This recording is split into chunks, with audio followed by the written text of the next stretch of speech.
but then, like you said, you never had a problem, or at least I get from what you said that you never felt excluded from the rave scene because you did not have the Pumas or the uh, beads. I don't know what you Yeah. wore or didn't, but you always felt included in the scene. Well, I don't think inclusion was a factor for me. Like, Mm-hmm. if I can pay to get into this party, that's it. I'm in here. This is not an interview. There is no format. This is simply a conversation about life. Actually, when I was like a teenager, it was like the hip hop scene. Mm-hmm.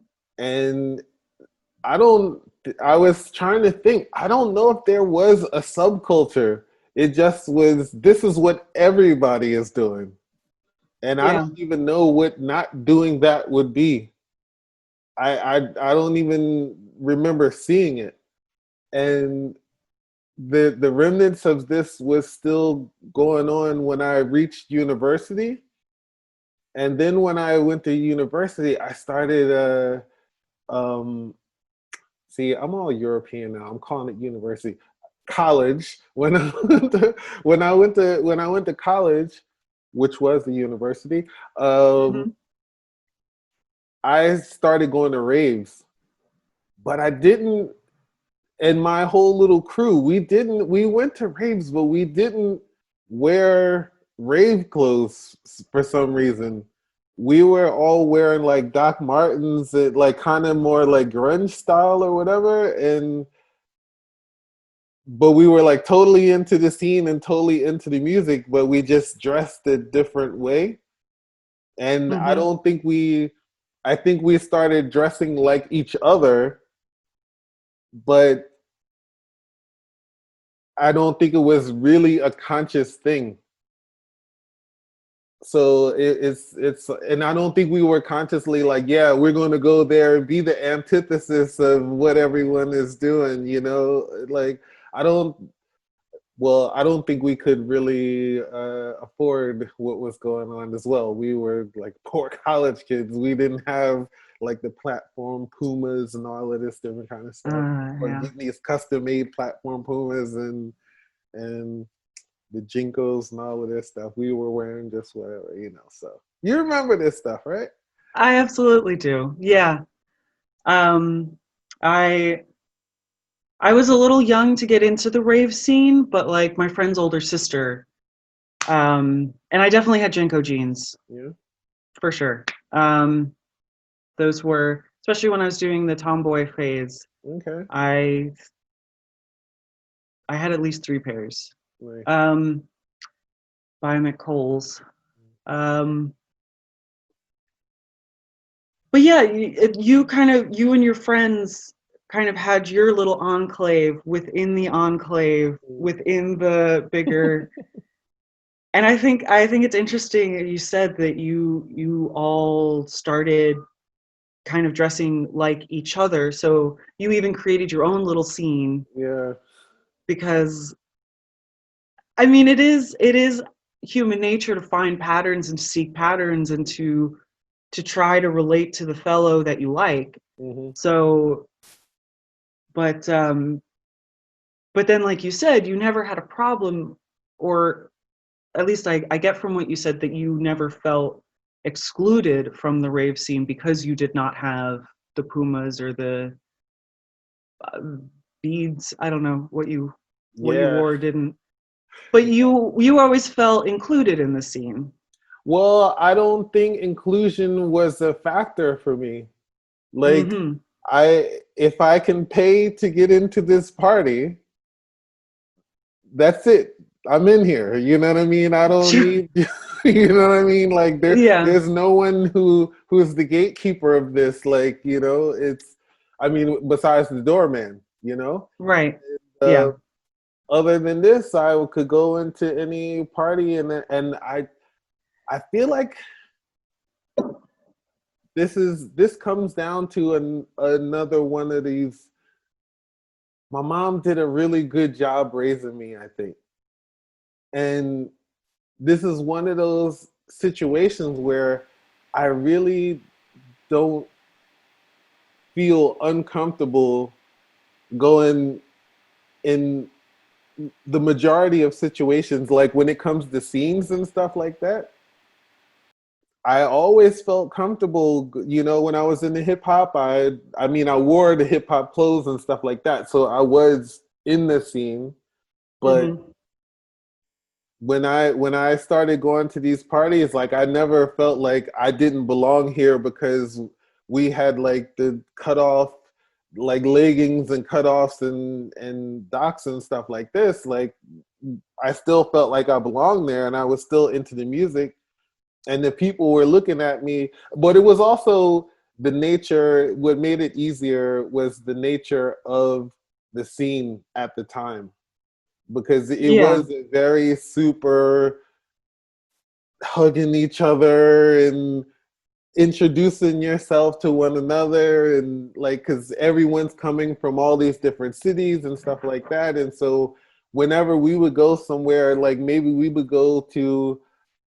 were living in Philly, but say we went to Baltimore to, like, we used to go to this party called Fever all the time. And so it's like a hour and a half, 2 hour drive or something around there. We drive together, and as soon as we get in the place, we just split up. You know what I mean? And we would just check in on each other every once in a while, but we didn't like really stay together. And so that was kind of the nature of the scene. You just went around meeting different people. And so I don't think if there was any level of non-acceptance, I wasn't super aware of it. It could have been Yeah. going on, but I wasn't, participating in the shunning or whatever. I wasn't even paying attention to that. You didn't feel that. So you were going to raves while in the States. Hmm. Okay. Well, Because I'm just gonna give you a little. I'm a snob when it comes to raves, right? As far as I'm concerned, raves stopped at 1999. If it wasn't in the 90's, it's not a rave anymore. doesn't That's count. Got that's it. how I feel about it. So anyway, so go on. No, I think that's I perhaps part of the point I was coming to is that, especially because I don't know what it was like here in Europe, but in the States,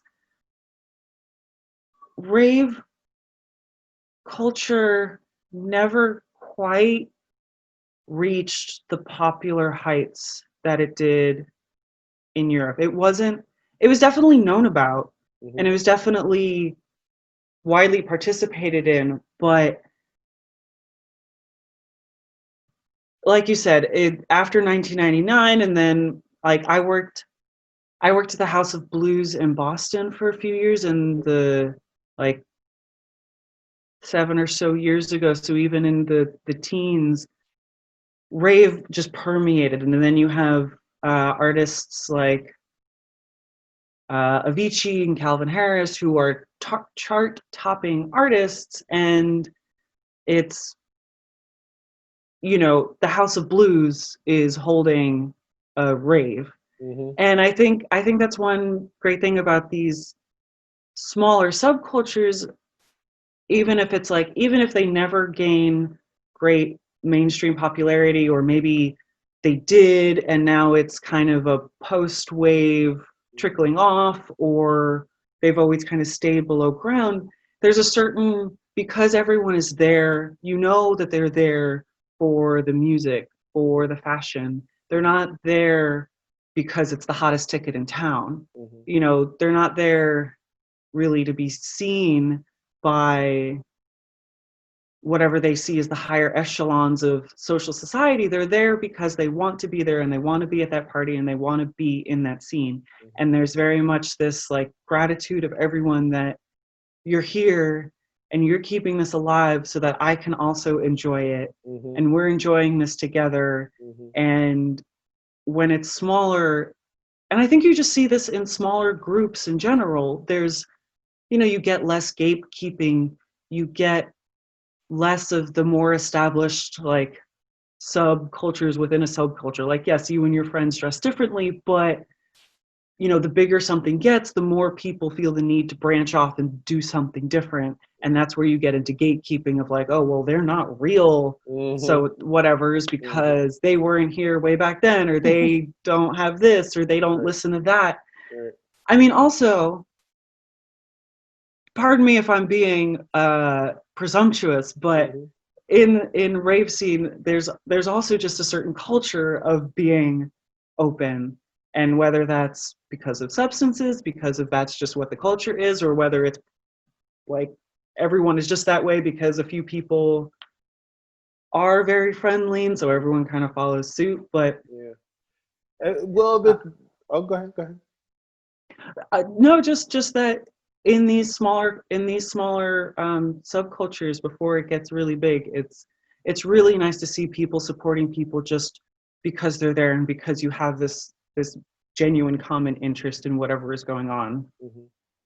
Yeah, I mean, I do. I wouldn't put it just on. I know that you're not saying that. It's I mean, at least from what I could see. I mean, I did hang around some people who were doing like lots of E and stuff like that, and that was a big part of their raving experience. But I can also say like my little crew didn't really do that stuff, and I don't think that's what it was mainly about, you know, at least up to a certain point, because I kind of remember there being a special, like a 2020 news report, like, where are your children?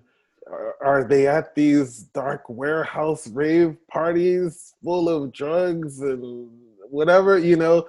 And once this report came out, then you had a whole bunch of people flood into the scene, and that's when it got super drug heavy. There used to be like, at least from what I could see, like it wasn't like alcohol was not cool. Like any kind of downer drug, anything that might make you violent or like make you down, it wasn't the thing to do, you know? So and then there came a point in time afterwards, like towards what I consider the end, you go to a party and then you just actually see people like laying in the corner somewhere, like not dance, probably never danced that the whole night. And Right. now they're like laying over in the corner somewhere, asleep, hopefully just asleep, you know, and that's when the scene kind of changed. And I don't know if these people were, I mean, maybe they were having their own experience and that's what it became. And this is when it was time for my exit, you know? And so, but it seemed like people weren't coming for the music and didn't know who the DJs were, didn't know the songs, and you know what I mean? And I think it was definitely much more about that, you know. When it was smaller and When it before was this, smaller. like, before it hit the mainstream media and the flood came in. Yeah. But it's actually, I love hearing that the group think and the mob mentality is actually sometimes good, where everyone's being friendly and it is contagious. Everyone's being friendly and nice, and I can just be friendly and nice, and I don't have to have these guards up, and I don't have to, you know, being East Coast City kids, like I don't have to have my eyes down and like make no eye contact as I walk through the crowd. That's very nice. Yeah. And people, it was a really, really nice time. And it actually, speaking of this, it really made me start seeing the world a lot differently in a way, because I was coming from the hip hop scene, and which is not like that. You know what I mean? It's a lot more harsh, and yeah, you don't want to make eye contact with anybody. You don't want to step in on anyone's sneakers. You don't want to bump into anybody by mistake because Yeah. something's gonna happen. And I don't know. Do you know the tunnel in New York? You heard of this place? Yes. Um, I there's a YouTube channel called Vlad TV, and he interviews a lot of rappers and drug dealers and stuff like that were around in the 90's. Um, and they would be talking about going to the tunnel and people getting stabbed in there, people getting robbed in the tunnel, people shooting outside of the tunnel, people like, yeah, all kinds of things happening. Yeah, I used to sneak a razor blade in there under my, you know what I mean? And it was crazy when I would hear these stories because I was going to this tunnel at the same exact time and it was nothing like that, you know? Hmm. And so if you can imagine, I'm in the tunnel, people are hugging each other, like people are like being friendly to each other, people introducing themselves to one another, like, you know what I mean? And so I'm having a completely different experience at the same exact time, at the same place, but just on a different night. A different night, different scene. Yeah, yeah. Yeah. So it's all very interesting. That is interesting. Glad TV. I'll Vlad TV, Blad. Blad. Okay. Vlad, no, Vlad like Vladimir. Oh, like the Impaler. Okay. Yes. Got Oh, it. I forgot what scene you come from. Who's Vladimir? I know Vladimir Peller. Right. He lives on my floor, you know. We're friends. Yeah. So and then so obviously